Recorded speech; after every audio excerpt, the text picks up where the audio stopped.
naman. Tumitibok-tibok ang puso kong matamlay, ikaw pa rin ang inaantay.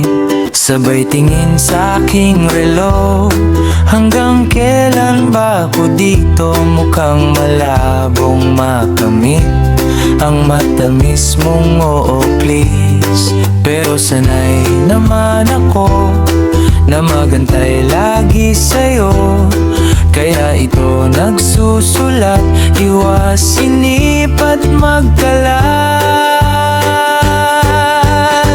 Kasi ikaw naman ang hinihintay, di bale na sila, basta't ikaw lang ang aking gusto. Siguro nga ako'y tanga, bakit ba ko nag-iisa? At sa sobrang tagal na paghihintay sa'yo, sinta, ilang nobelang naging libro ang naisulat tungkol sa'yo. Di man komenta ay okay lang, makuha kita ay sapat na. Sari-saring naisip para lang di ako mainip.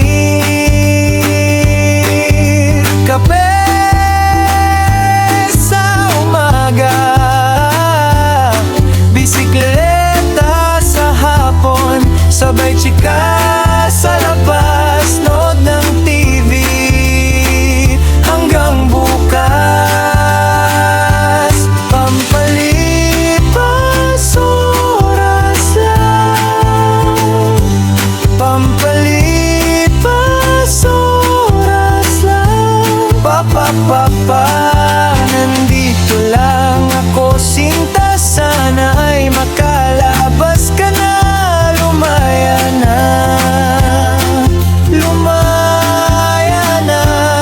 Yan ang routine sa araw-araw, okay lang. Nasanay na lahat ay aking gagawin, basta't ikaw mapasa akin. Ngunit one day, bigla na lang sinabi sa'kin ang totoo, na wala ka na pala, hindi ka na humihinga.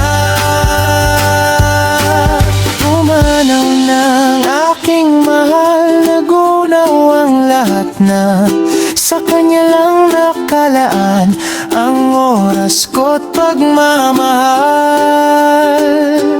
Pampalipas oras lang, lipas oras lang, pampalipas oras